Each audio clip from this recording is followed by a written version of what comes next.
Welcome to the Trying to Be Better podcast with Joel and Steve.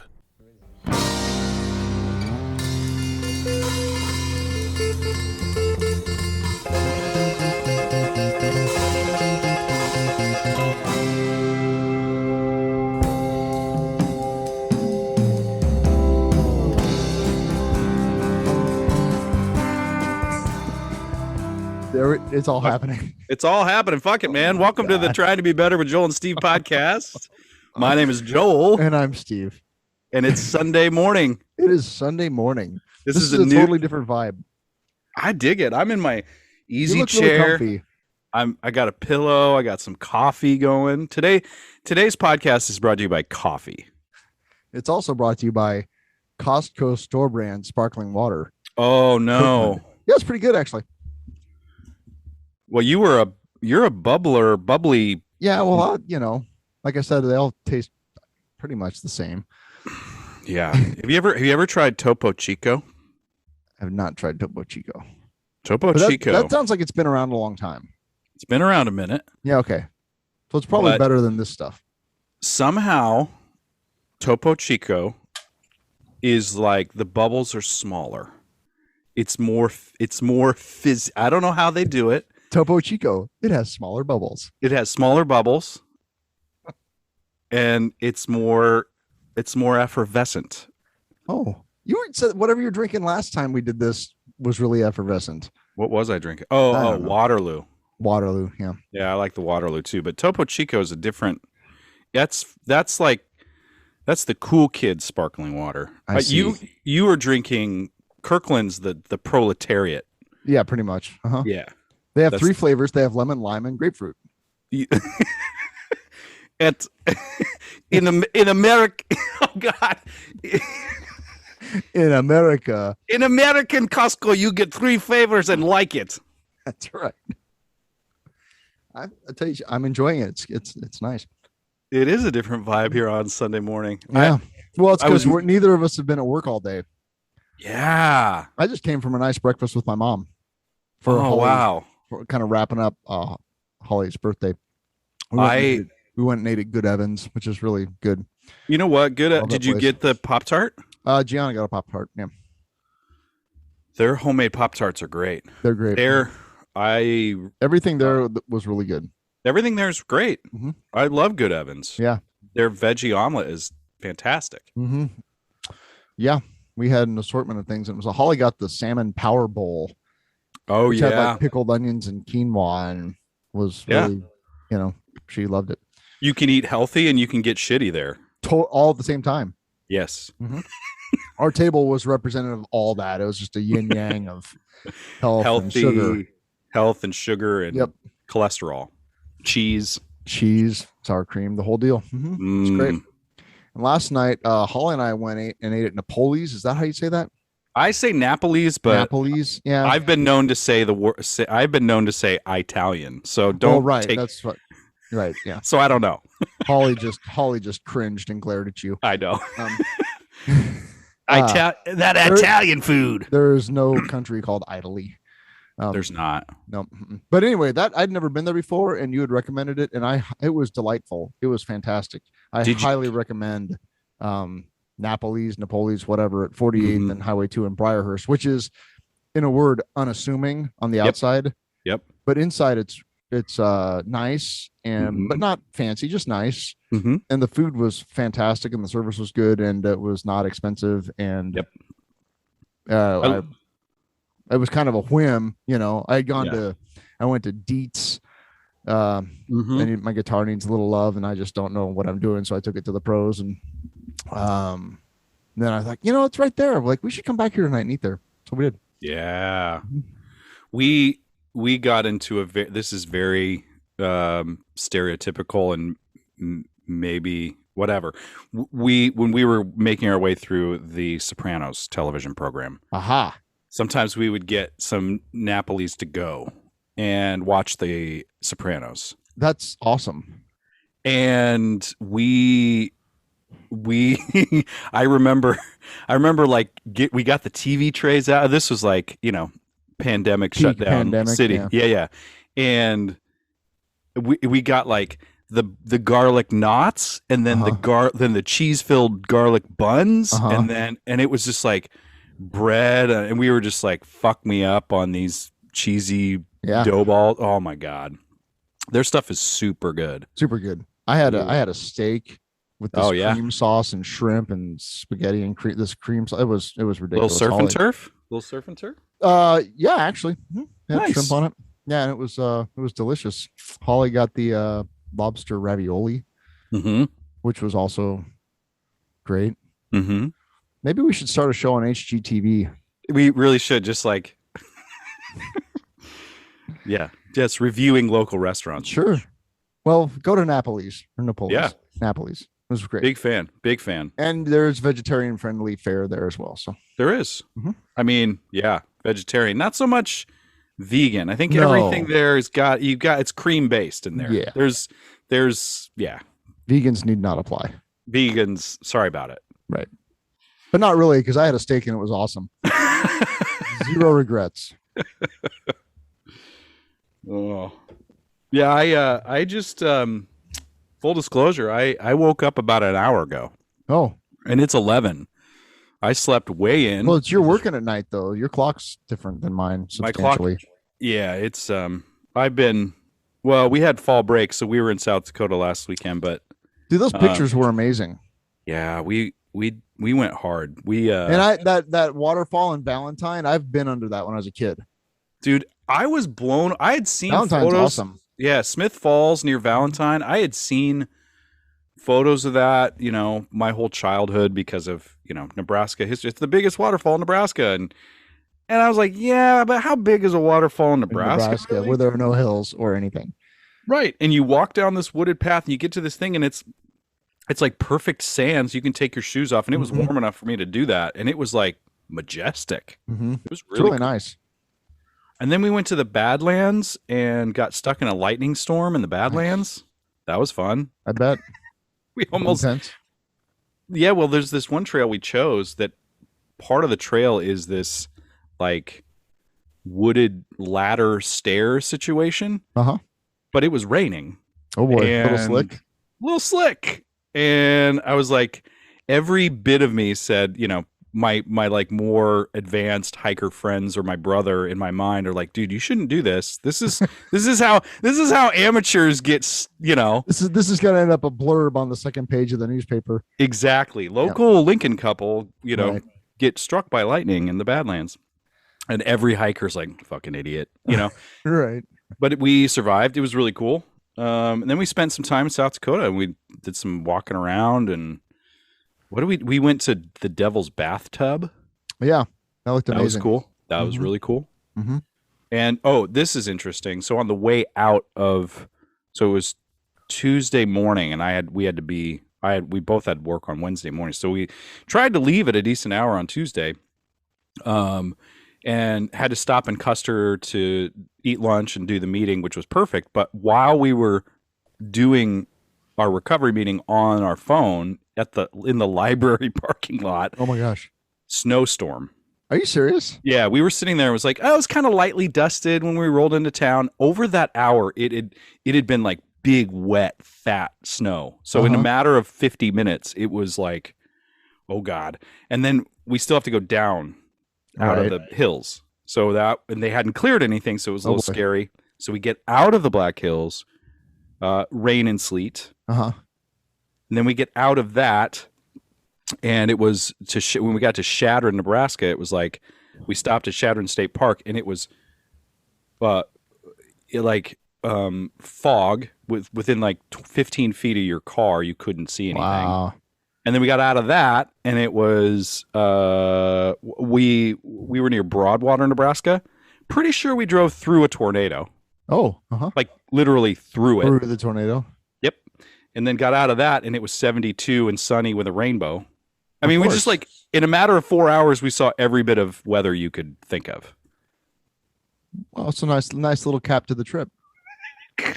Well, it made for a crispy Joel once we got back to Lincoln. I was like, oh gosh. So yeah. Anyway, long story short, that was and then I went right into rehearsals the next night. So I've been like, that's why, if you're listening, that's why we're doing this on a different time, because I'm pretty much in rehearsals until 9:30 or 10 every night now. So we're doing we're having church with Joel and Steve on Sunday morning.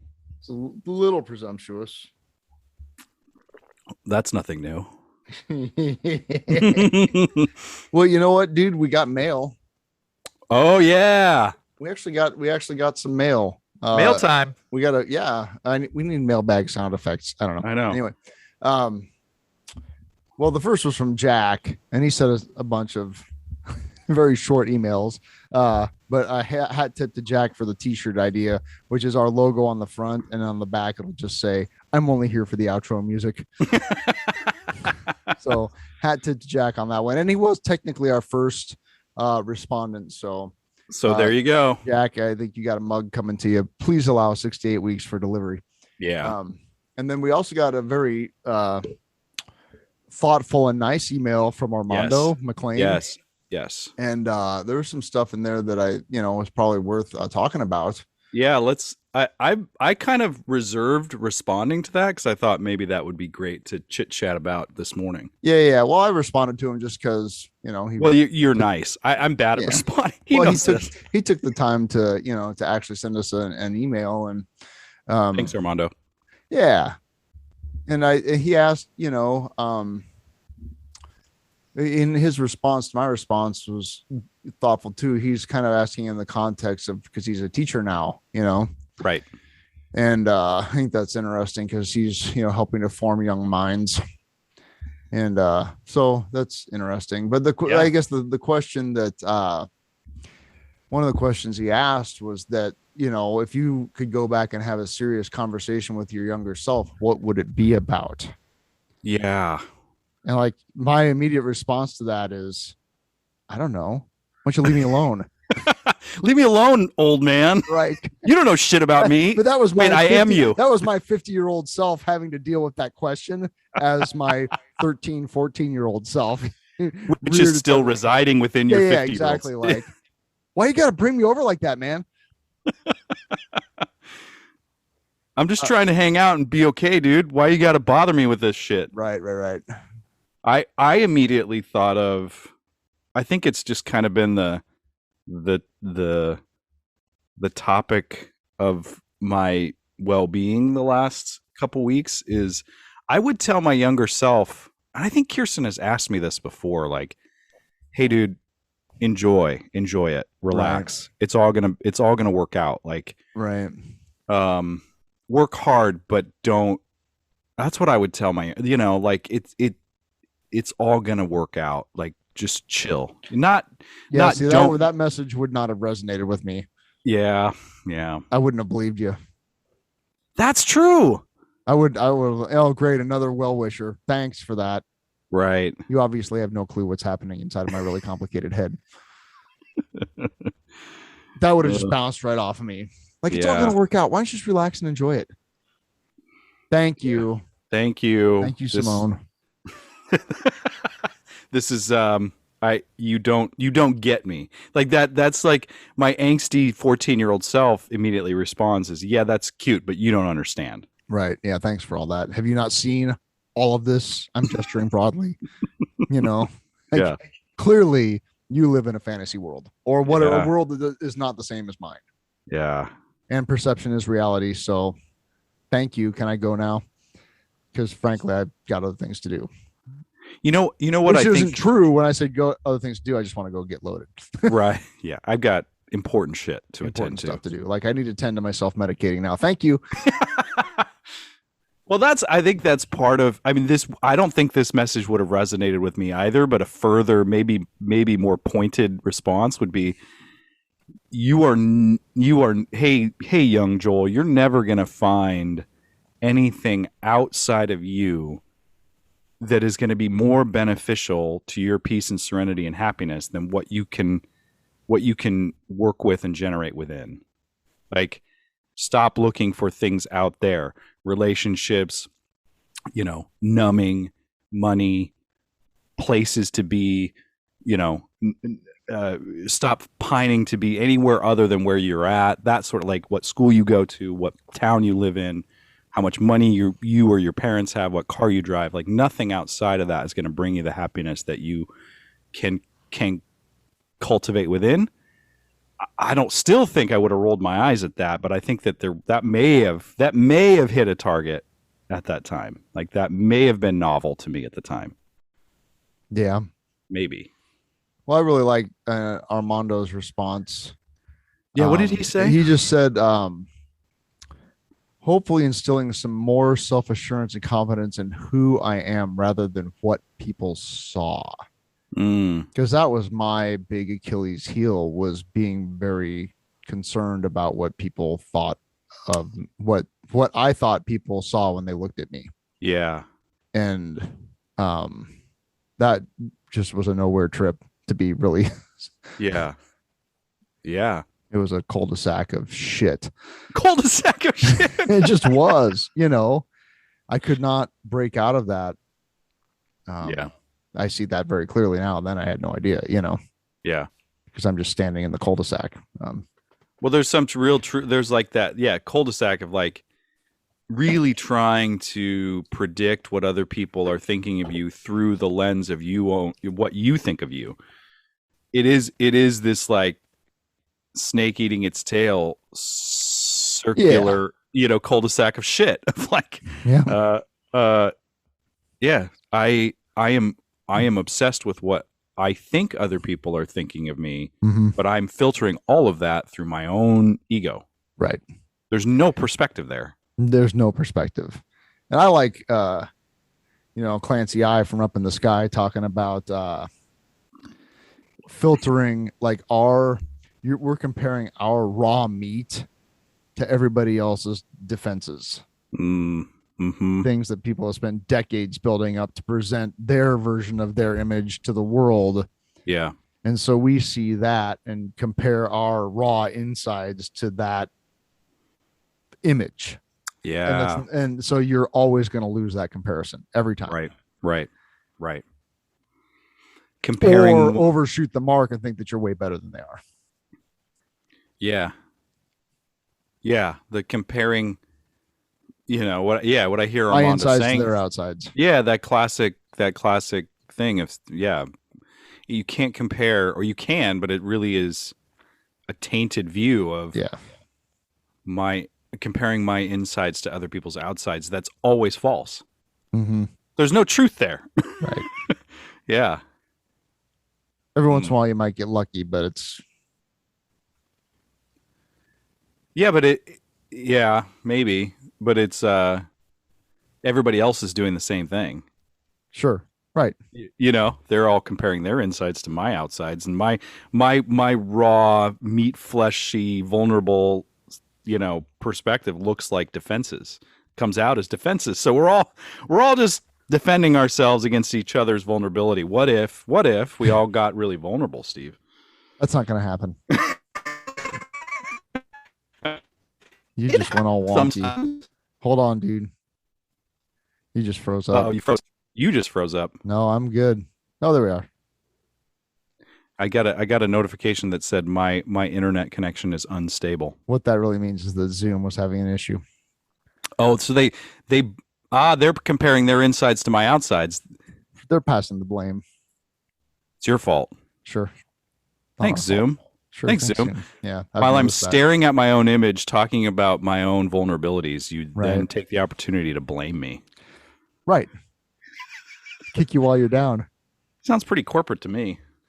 Well, yeah. Yeah. So I've been reading this book entitled The Places That Scare You. Oh, yeah. By Pema Chodron. I think I'm saying that right. Pema. I think it's Chodron. I think it's a hard ch. Okay, fine. The Places this has been, I don't know if it's necessarily been earth-shattering, but it's been enlightening, and it's kind of expanded some ideas that I've been working on, thinking about for a year or so. And I don't know, it's really enjoyable. I'm not very far into it, about a third of the way into it, I suppose. Yep. But some things that she said really tied into one of the latest Rodcasts, that which was set before you one. Yep. I don't know if you listened to that or not yet. I did. Yep. But it's the question that she's asking here is, do the days of our lives add up to further suffering or to an increased capacity for joy? That is an important question. Yeah. And the next paragraph, she talks about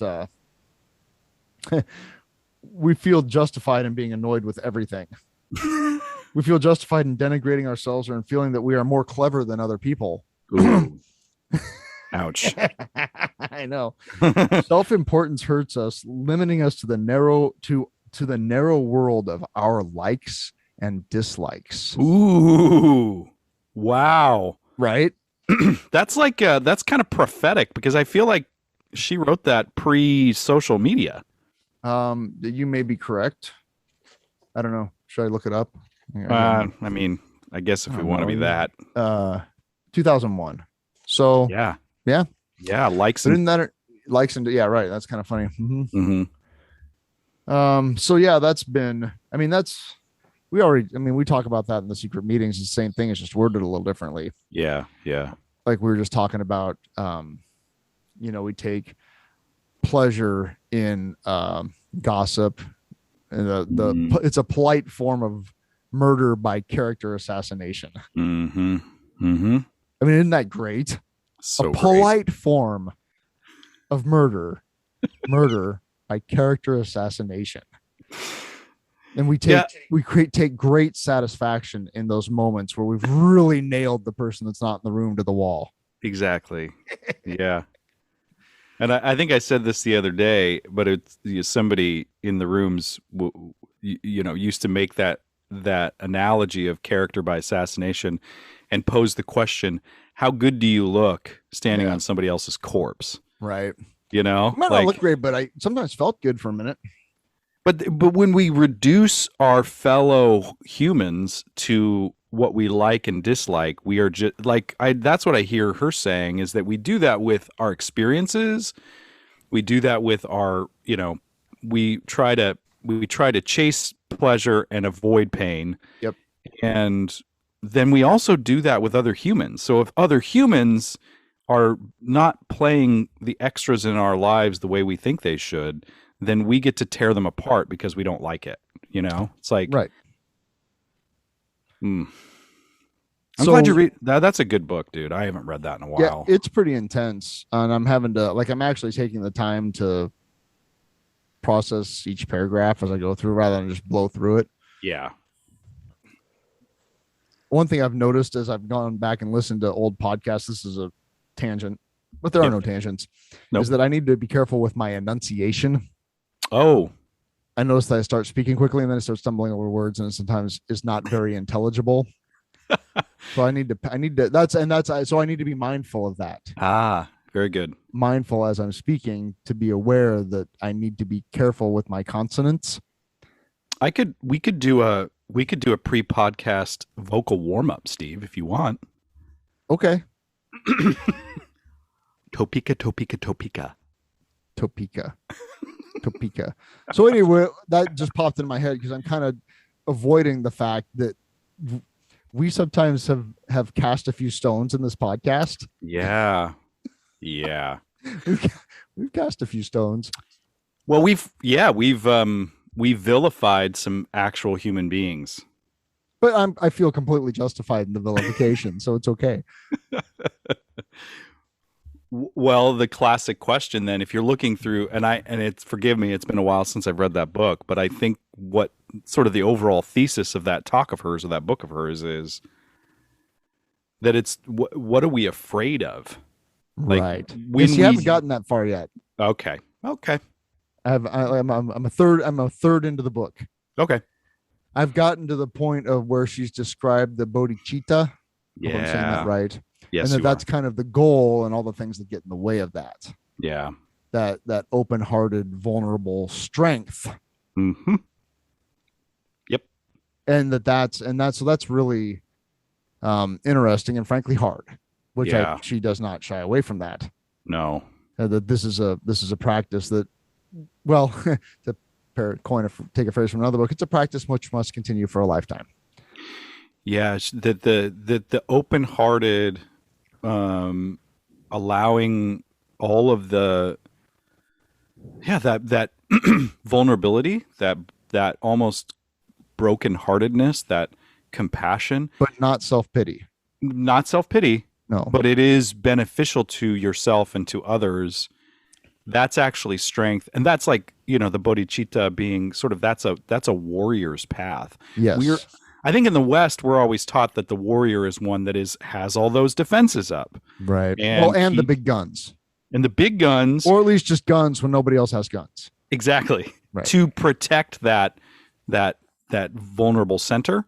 Mm-hmm. But the bodhicitta mindset is one of being open to that vulnerable center and using that as an opportunity for strength. Mm-hmm. That's reducing it maybe, but yeah.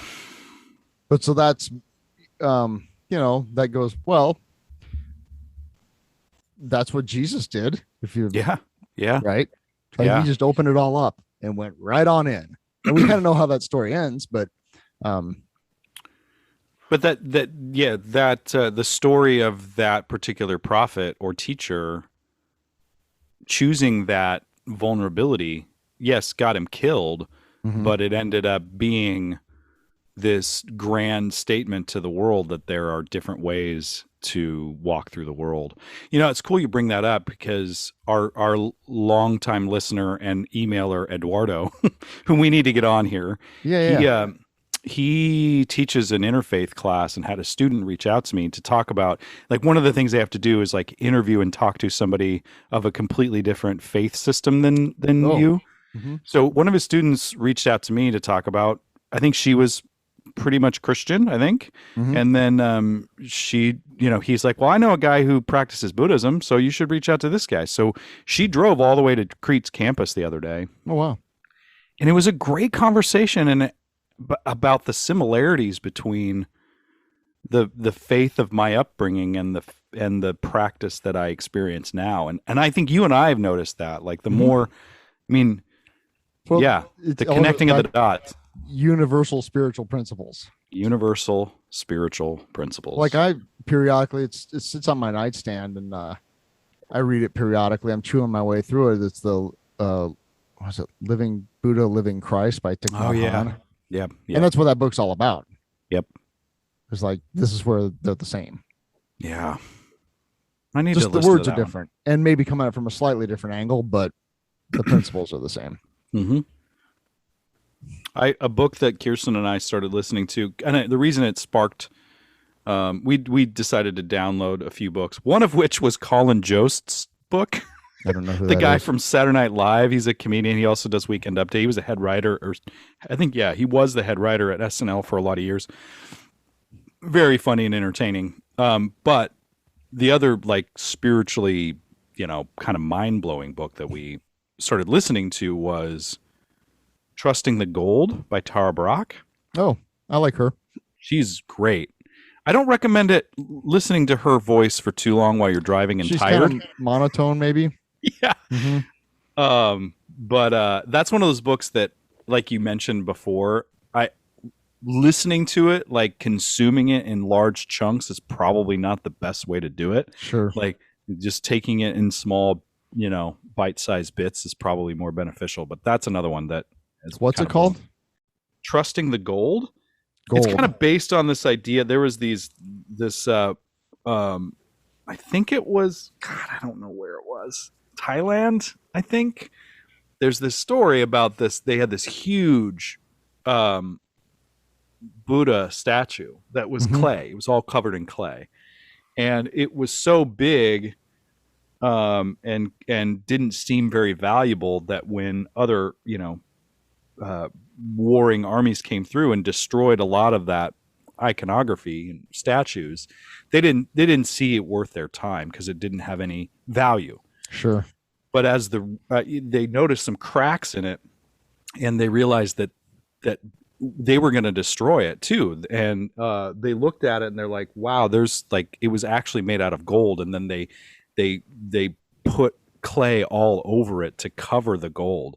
And so it's this kind of great analogy of the everybody's goodness within, or Buddha nature within. But she talks about that's sort of the springboard for finding and trusting the goodness within. So it's a lot. It's a beautiful book. But we're all born broken, Joel. I can't. That's Steve just lobs the bomb right in the middle of I know the playground. I haven't had enough coffee to deal with those bombs. Yeah. Well, that's probably good. I mean, but that's like, that's the difference between that's not the difference. It's just I that's what I was talking to that Wesleyan student about. Like I have had to and I don't think this is necessarily contradictory from like Buddha to Christianity, but I just said, she was like saying, what are some of the things that like you've like kind of had to rethink or let go of? And one of them was hell, and one of them was the certainty of an omniscient presence or God. And that's not necessary. I'm not speaking on behalf of Buddhism. That's just Joel's opinion. But the other one was this, like, the difference between being born inherently sinful and being born inherently good. There's some fundamental differences there. Yeah, it's a pretty major difference. It's huge. It's huge. It's kind of absolute, actually. Yeah. It's black and white. Yeah, it's hard to spin that one, right? Because it changed. That perspective sort of changes everything. Yeah. Yeah, and that's a tough one for me to get around. Yeah. Yeah, I think you've talked about that as it relates to your kiddos. Like, how do you see these beautiful beings being brought into the world and say, "Wow, well, you're sinful, man. We got a lot to work on to get the sin out of this demon baby." That's pretty much. Well, we're approaching the teenagers years, so the demon baby thing is looming large on the horizon. But that's where the conditioning sets in. So they were inherently good, but the conditioning is starting to work. I tell you, man, it's tricky. Yeah, it's tricky being the parent of teenagers. Yeah, or soon to be teenagers. So, hi, Mom. Is there some full circle lessons there from your teenage years that you're experiencing? Without getting into their stuff, I mean, yeah. That's unfair to talk about their stuff on it. But. Yeah. No, sure. Yeah. I mean, it's a perspective changer, or like, oh. And I think what it kind of boils down to is everybody's just doing the best they can with what they got. Yeah. Yeah. Yep. So. And I that phrase saved my bacon doing the inventory process the first time looking at my parents. Like, I was holding on to a lot of resentment saying, yeah, well, okay, they were just doing the best they could with what they had. Do you find that perspective is helpful when looking at challenges of teenagers? Sure. Yeah. And that's, I had a moment yesterday where I was just really super annoyed with my older one. Oh my God, kid. And Holly reminded me at dinner that she's a kid, Yeah. And that they're not thinking about things in the same way we are. I mean, their brains literally just have not developed fully yet. And they won't for another 5, 6, 7 years. Yeah. And so that's helpful to keep in mind. It's like, oh, they're not adults. Right. They're still kids. Or, young adults, whatever. Yeah. Teens, preteens. And I think there's a lot more information available today than there has been in the past, just about developmental cycles and that sort of thing. And just cognitive, like their cognitive abilities are not fully developed yet. Yeah. Which is kind of interesting to think about. Yeah. Right. They're still, their brains aren't fully formed yet. They don't have all of the pathways. And I'm not a fucking brain person, as that sentence will clearly illustrate. I articulated that so well. And the brain people say, I mean, Josh Corda mentions a lot when he talks about his sort of psychology / Dharma talks, that humans are born underdeveloped. Right. I mean, it's so weird but when he says that, I'm like, oh yeah, that makes total, like, to think about. I mean, we're born into this world just able to breathe and eat, Barely. Pretty much, yeah. That's about it. And everything else is we're born pre-developed. We're like, even in, that's been something that's been interesting for me to think about, is that like my soon to be teenager kids still need nurturing and guidance. Yeah, right. They still need it. Whether they're going to act like we can just all just piss off someplace, but they still need nurturing and guidance. And that I can't respond to my daughter acting in a way that is displeasing to me in a way that I would respond to, like, for example, a coworker if they acted the same way. Right. It's a very different situation. Totally. Yeah. And so there's the calling is to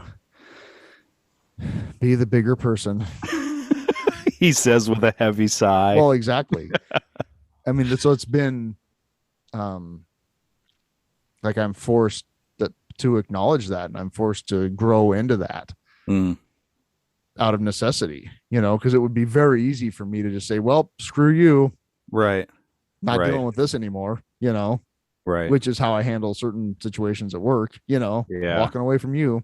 Yeah. Which is probably a healthy choice in that environment versus, but when you're, I like Rob Bell and Kristen, him and his wife have a book about raising children called Launching Rockets. I need to read that. I haven't read that. I love that analogy. I don't have kids, but it's like, that's a really great way to look at it. You're launching. I mean, there's a lot of calculations and things to go into, but that's essentially what you're doing, is launching rockets into space. I think it's almost like an interesting cosmic joke. Sure. That there's like almost coding in our development that when we get to a point where we probably need the most guidance and wisdom, we reject it. Yep. Yeah, that's hilarious, actually. Yeah. Right. Yeah. I mean, what we were talking about earlier about, like, if you could tell your younger self, it's like this full circle to Armando's email. It's like, at that time when I needed the most guidance and probably was shown a lot of guidance, right? There was something coded in my DNA that said, it looked a lot like this. I'm holding up two middle fingers. Fuck you. Fuck this. I'm not doing any of this. Right. Fuck you. I won't do what you told me. Exactly. I'm going to rage against this machine, man. Yeah. Oh, being oppressed by the man. And so you are the man. Pretty much, yeah. At home, you're the, you know what I mean? Like you and Holly, you're the. Well, see, and I can see where overly permissive parenting comes in. Yeah. Because it's like, well, I'm not my kid's buddy.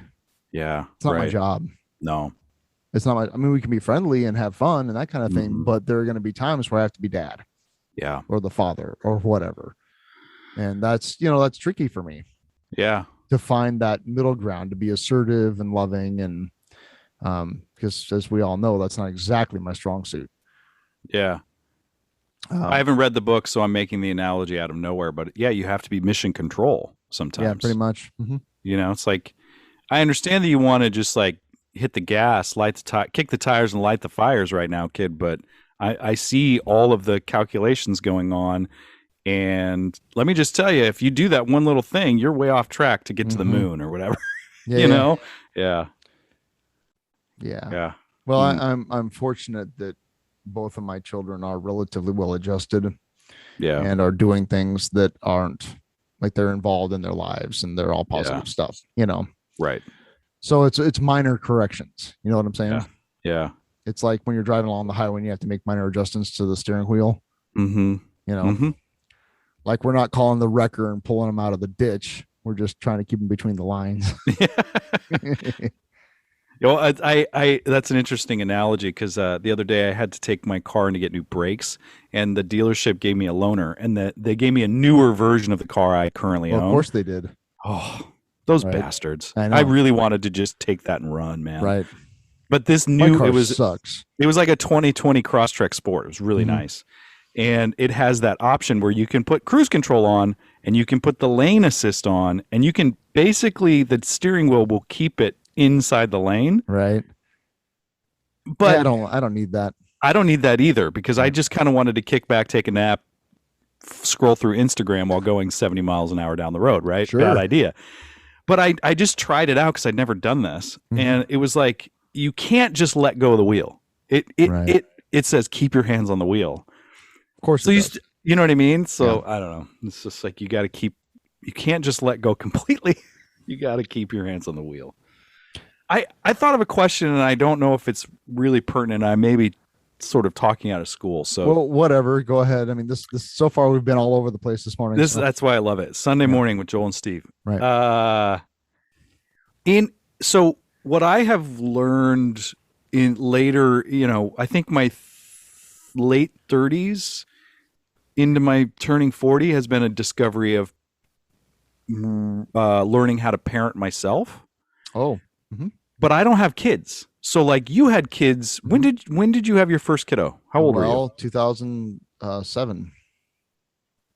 That's a lot of math, Steve. How old were you when that happened? Well, I would have been 36. Right. So do you think that do you feel like you had to did you learn about parenting yourself in tandem with learning how to parent a kid? Was that I don't know if that's even a thing you were cognizant of. I don't think that I was. I think that's actually a relatively new thing for me, actually. Okay. Right. Last couple of years, probably. Yeah. Really, right. At the age of 48 or whatever, Yeah. But yeah, I mean, that's such a, and I don't know that I've ever really heard of it put that way, actually. Maybe in passing, Yeah. Yeah, I don't know. I mean, that's definitely, I don't know. Parenting's so weird, man. Yeah. Just like the first couple of years is literally just keeping the bundle alive. Yeah. Right. And soothed and all that stuff. There's not a whole lot of interaction there. The first year is really hard. It's really hard because it's no sleeping, no doing anything. You're just literally tending to the bundle. And then they, the first time they smile at you, like they see you and they smile, like that's, maybe this might be worth it. Right? And yeah, it's just phases. Yeah. And they're all hard. We got some stupid drama going on with school stuff and right now, and it's kind of heartbreaking, frankly, because it's not the kid's fault, it's the parents' fault. Right. Yeah. We have some parents at my kid's school that are quite literally insane, and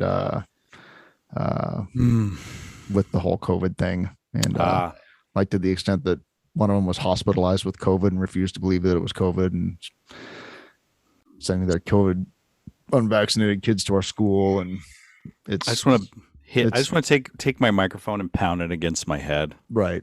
Yeah. Yeah. I mean, it's insane. And, and it's impacting my kid. And that's frustrating. Yeah. And, so it's like, that's part of parenthood. Yeah. Right. Letting trying to tell your kids and teach your kids that the world is still going to be a world. Yeah. You can't. And that the reason that they're being excluded from things is not because of them. Yeah. Even though it totally feels like it's because of them. Right. So that goes back to, what do you tell your younger self? Right. Yeah. And it's like, well, I mean, you can tell them all the words, but does that make it hurt less? Ooh. Because you got to be, at the end of the day, we all have to experience the things. We can't rationalize them or just be taught them out of a book. We have to, a part of being alive is learning how to experience them. And hopefully we have some people in our lives that can frame that when we experience it, but we have to experience it. Really all we can do, Yeah. is be reassuring and loving, and but that still doesn't make it easier to walk into school Monday morning. No. Maybe a little bit, I hope. Yeah. I would imagine that would be really hard. And I know that it was difficult looking back, I guess, like learning those life lessons. But I imagine that would be really hard to have the long view of somebody who is 50 talking to a 14-year-old and really understanding the fact that they're really not going to fully understand the true lesson here until years from now. Right. Well, that's what I'm saying is like when you're pre-teen or whatever, your brain isn't developed enough to the point where you can even grasp the concept of the world being bigger than what's right in front of you. Yeah. Right. Like to say that this is not going to matter in 10 years is like their brain just can't comprehend that. Right. Because they've only been alive for just slightly longer than that. Right. And their brain isn't advanced enough developmentally to understand concepts like the space-time continuum or whatever, like this little thing that is consuming your entire world, this huge seeming thing that is consuming your entire world is just a tiny little blip, really. Mm-hmm. And like that, that doesn't compute. No, it's everything right in front of me is it is the totality of everything. It's the totality of everything forever and ever. Amen. Right.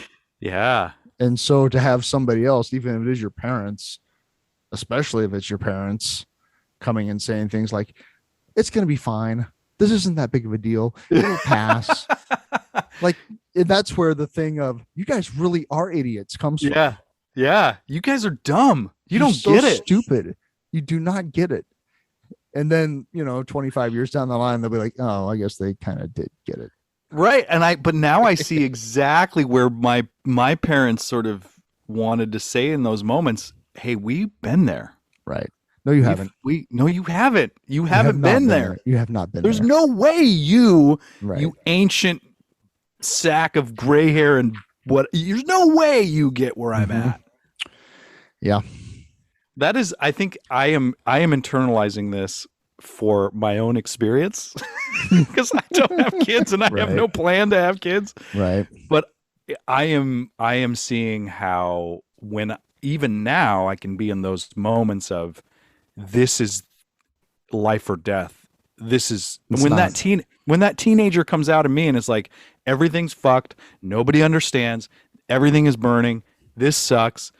To be able to be that wiser mission control and say, yo, dude, you've been through this before. Yeah, man. You've been through this before. Yeah. It was fine that time. It'll be fine this time. Reminding yourself of your own resilience. The only way you can do that with any skill is if you've been resilient, right? Like, that's the key, is to actually be resilient. That's the response. That's something that one of the things I marked down in this book is at the beginning when she says, this is so good. Bodhicitta training offers no promise of happy endings. Rather, it is this I who wants to find security, who wants something to hold on to, can finally learn to grow up. Ooh. I love that. That is good. Like this ain't a Marvel movie. No. This isn't going to get tied up for you. And not a nice, pretty little bow. Not that there's anything wrong with a little popcorn entertainment, but you know what I'm saying? It's like that's that mindset of everything has to get fixed. It's like, well, might not. It doesn't matter. And that's the thing is like fixed according to who? Right. Because my version of things being fixed and working out is filtered through what I want and what I don't want, likes and dislikes. Likes and dislikes, yeah. And it may not work out for me the way I want it to, but if I can step back and see that it worked out on a larger scale, or at least the way, that's where we get into like free will versus or like predetermination. But you know what I mean? Like that is that the book she talks a lot about groundlessness in? I don't know. I'm only a third of the way into it. I think that's the kind of another thread throughout that book is she talks about sort of the idea of the Buddhists call it, I think, emptiness, but that idea of she talks about that. Yeah, groundlessness and emptiness and being sort of untethered to anything is the thing that probably scares us most, but the thing that will set us free. Yep. Yeah. We're just starting to touch into that the groundlessness and the emptiness thing, which is not to say devoid of meaning or purpose or anything. Right. It's not nihilism. It's just you're right. It's just you're not tied. The ideas of like what is good and what is bad kind of don't become as important. Yeah. Right. And what, God's will, not mine, be done. Right. Right. And quote unquote, God's will can be really chaotic and have nothing to do with you. Wait, what? Hold on a second. Steve's about to hang up. I'm out. I'm out. You mean God is not just weaving things together just for my benefit all the time, every moment? I think for everyone's benefit all the time, every moment. That's a tough job. I'm glad I don't have to do that job. Right. I know. I try. Right. Yeah. When I try, it tends to be fairly self-centered. There's no way it can't be. Right.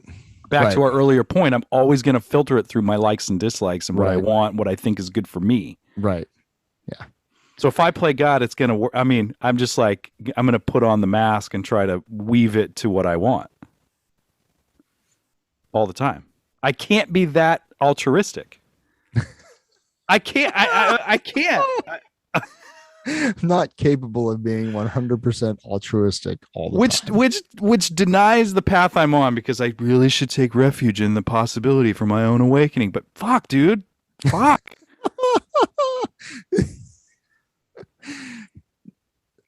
I want to take refuge in the potential for my own awakening if I get credit for it.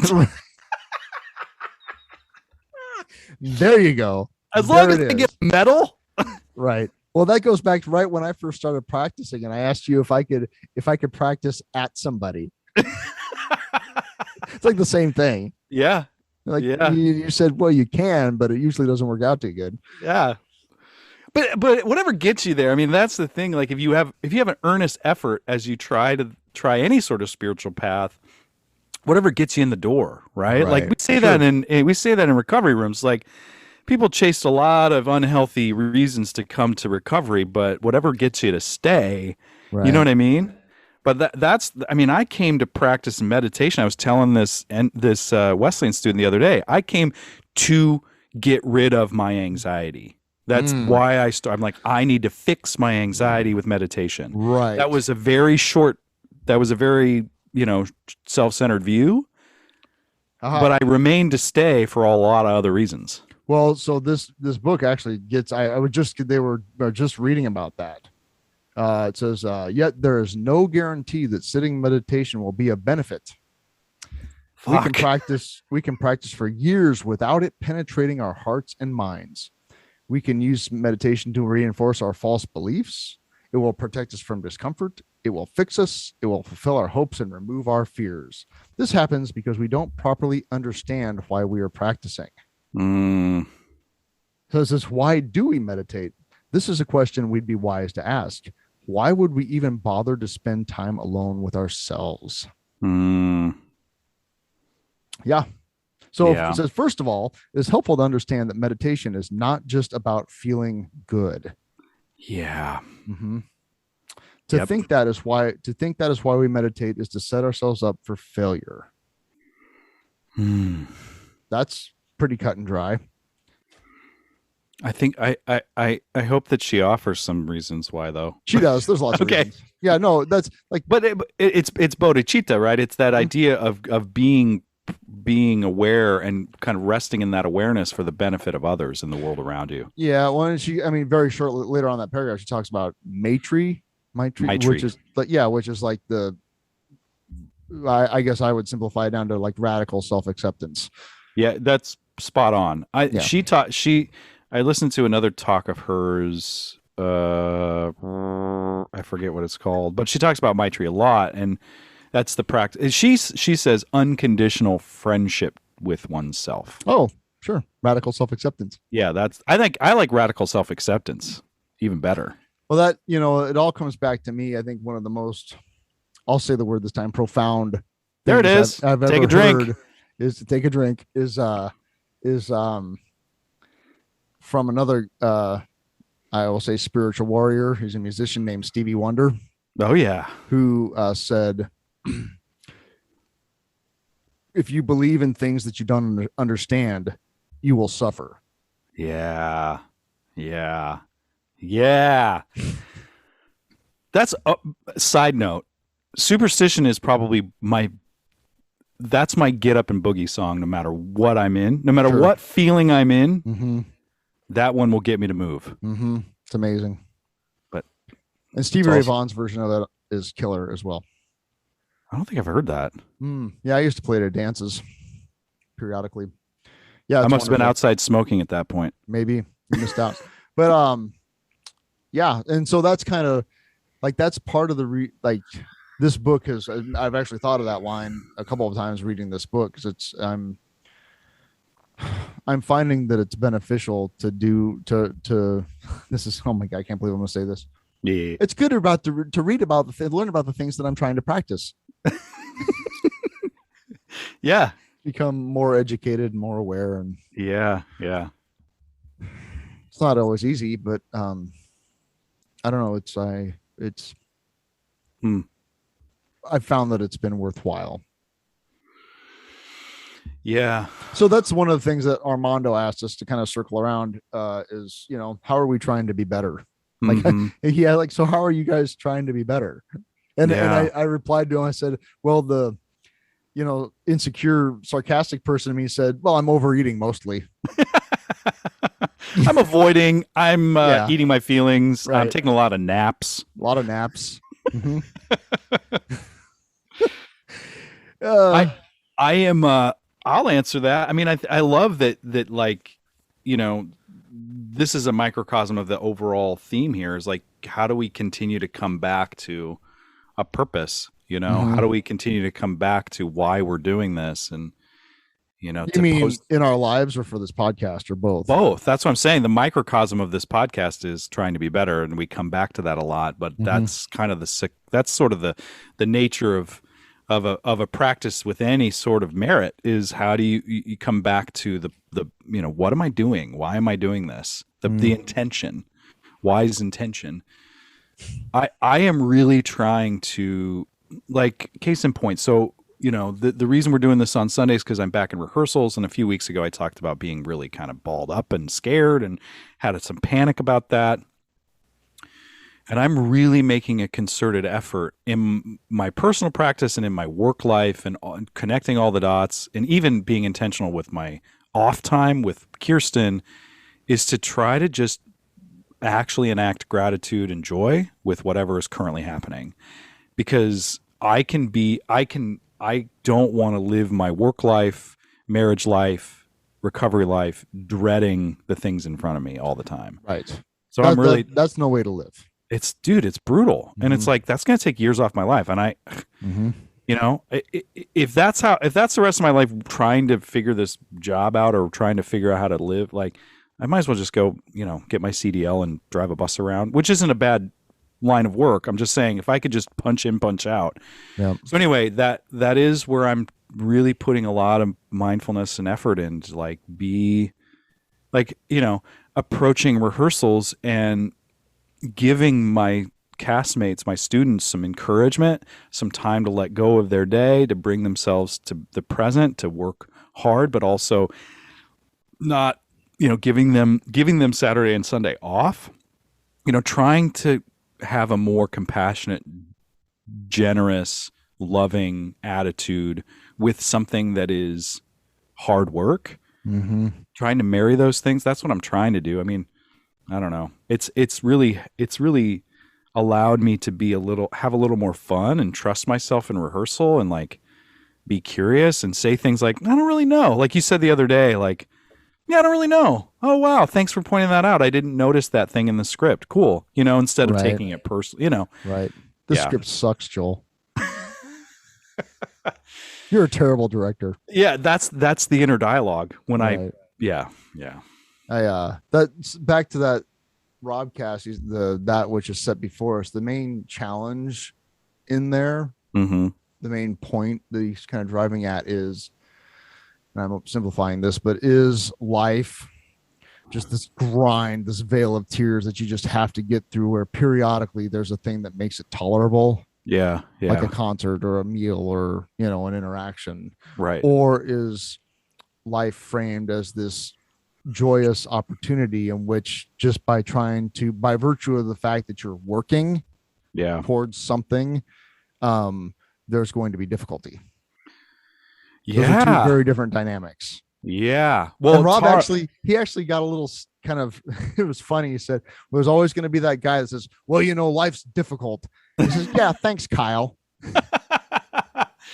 There's a connection there between that concept and Tara Brach's book. I just left off at the spot where she was talking about the practice of yes, saying yes to all of it, saying yes to what's happening. And she has these little reflections at the end of every chapter, and she says, one that really kind of hit me like a ton of bricks was, can you say yes to all of the things that are currently going on in what could be conceived as your messy life? Can you say yes to the mess right now? Can you say yes to the joys, the fears, the sorrows, the grief, the sadness, the happiness, the boring, all of it? Can you say yes to it at every moment? I guess that's what I'm working with. It's just like, yeah. So it's kind of like acceptance. Yeah, that's what comes with this, man. Right. That's what comes with it. I love that. Mm-hmm. I've told myself that a lot over the last few months. Yeah. This is what comes with it. This is what comes with it. Mm-hmm. Mm-hmm. So, what are you digging these days, Joel? What do you? Well, Fish is back on tour. Oh, so you're listening. You're engaged with that.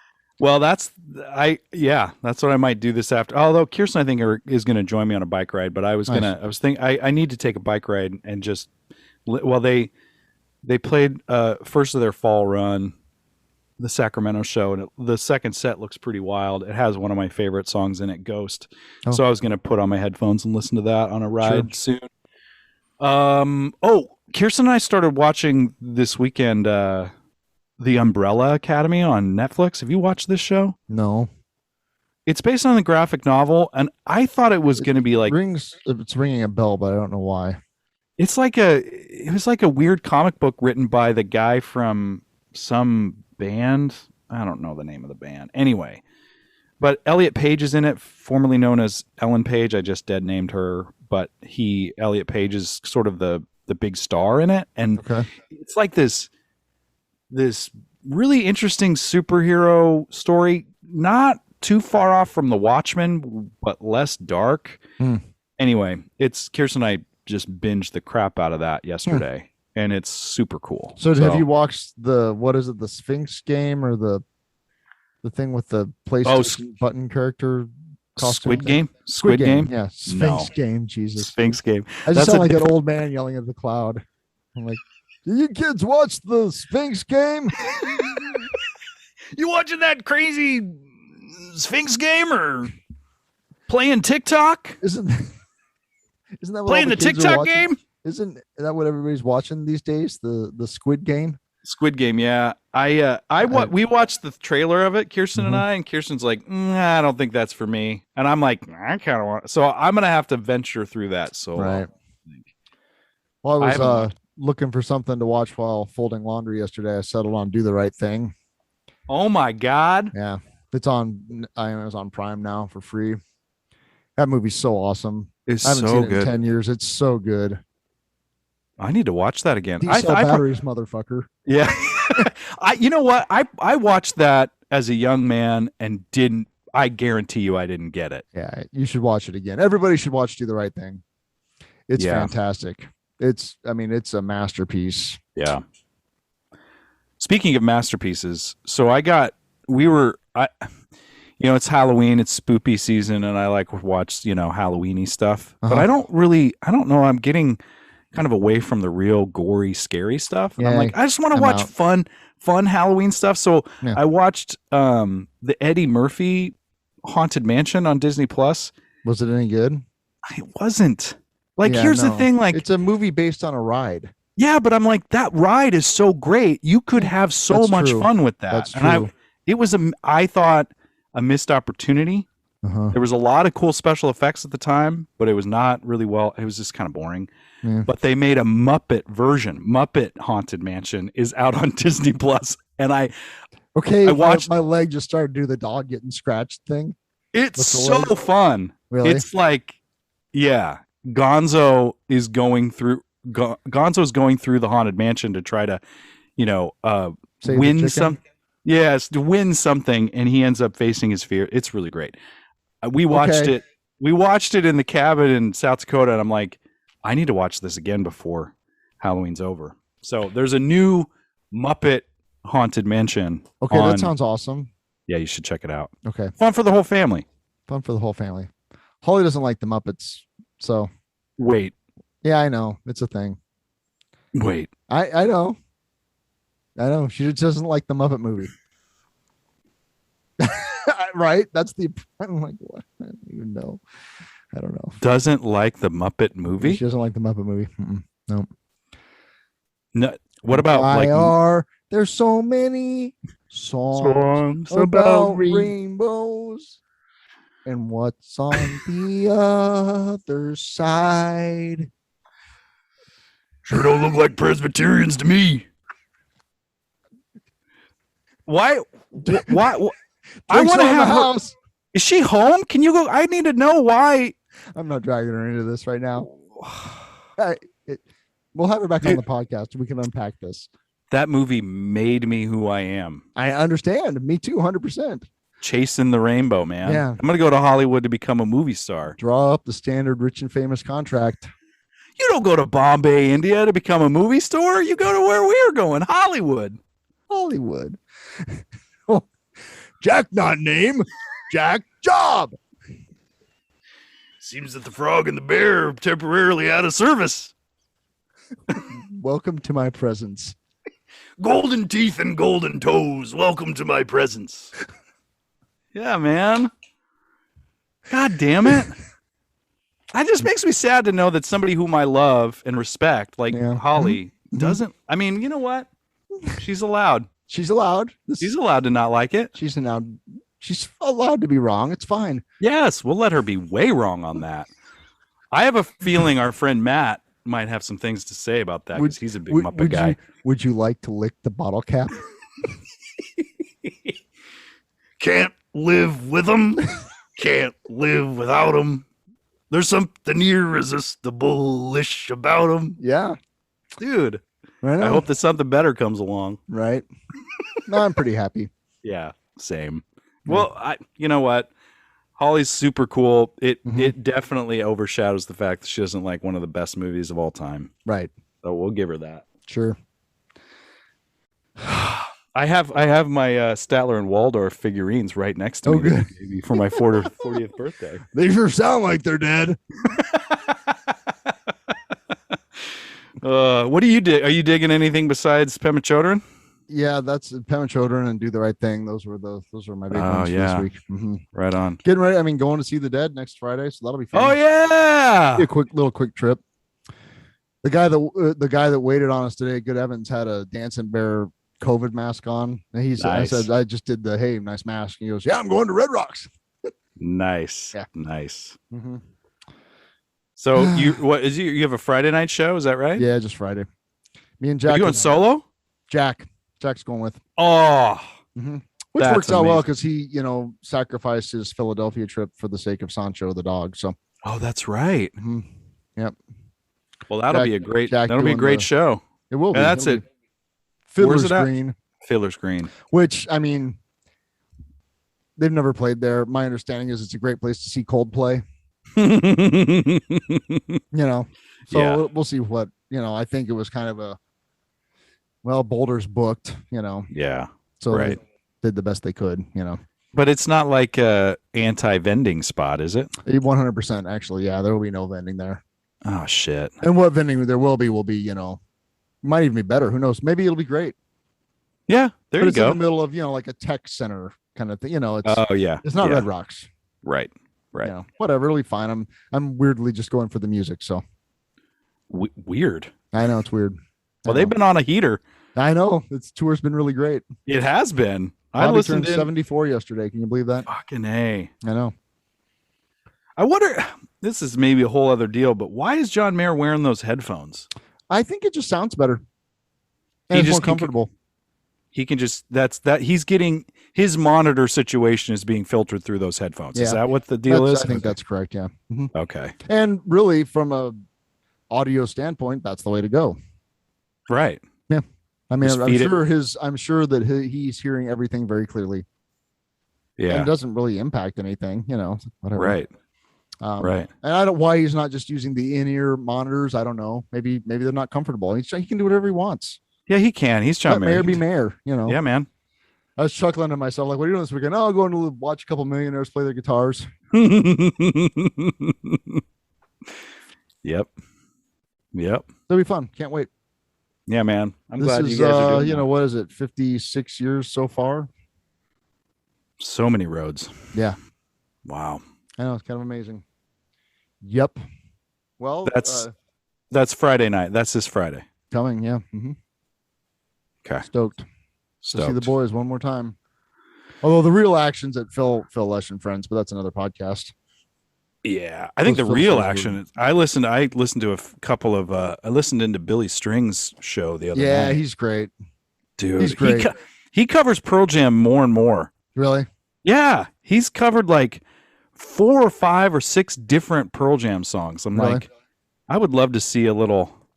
Yeah, that's interesting. Anyway. Yeah, that guy, he's a shining light for sure. He really is. Mm-hmm. Yeah. Billy Strings, check him out. For real. That's where the action's at. For sure. And it was so nice to see them Ween boys again. Oh yeah, did you get the Ween stream? I didn't buy it. I've just been watching. There's all kinds of clips on YouTube. Okay. The whole shows are up. Pretty decent shot, Yeah. But yeah, it's really great to see those guys out there still doing it. Yeah, for sure. Mm-hmm.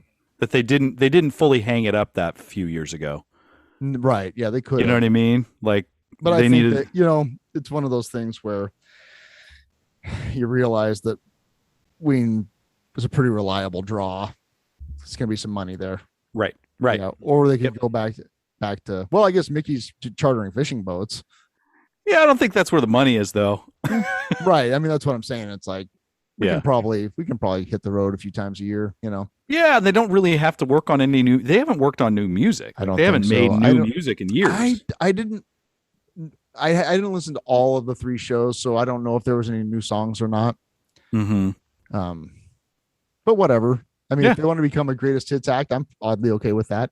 Yeah, they've got enough to get weird enough that it's not. Well, that's just the thing. Is the 3 nights they played in Vegas, they didn't repeat anything. Yeah. So there you have it. Yeah. And some things, and they definitely. It was a dynamic performance. Like, it wasn't canned. Right. There were some chances taken and some things that ordinarily wouldn't be stretched out that were, and some things that ordinarily would have been stretched out that weren't, Right. So they're still Ween, Yeah, man. It's great. And for the record, like, they're still one of the best live bands I've ever seen. I agree. They're amazing. They're just amazing. Mm-hmm. Yeah. They're so good at walking that fine line between, like, should I be enjoying this? I can't, because this is kind of, I don't know, it's making me feel really uncomfortable. Yeah. Yeah, for sure. It's just right on that line. Yeah, it is that. It rides that line between, it's like, this would be a joke if it was bad, but it's so good. It's so good. Exactly. It's like, I can't, right? Why am I grooving to a song about spinal meningitis? Exactly right. That's exactly right. Right. It's got me down. Mister, will you please help my pony? Yeah. I love that they did Dancing in the Show. Oh my God. You sent me that video. Great. Yeah. And he sings it so brown too. Like, I forget that Aaron Freeman sort of does that. Like, that's not an effect he puts on his, No, he just kind of has this alter ego voice. Yeah. Well, there's lots of them. Yeah. Yep. Yeah. All right, man. Well, nice to see you. Yeah, nice to see you. Church is dismissed. Make sure to tip your wait staff. I like this Sunday morning deal. I think it's good. Yeah. All right. Yeah. Well, love you, dude. I'm glad we made this happen. Me too. Enjoy your ride. Oh yeah. Enjoy the ride always. That's right. All right. Later. Later.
Don't forget, toot your hooter.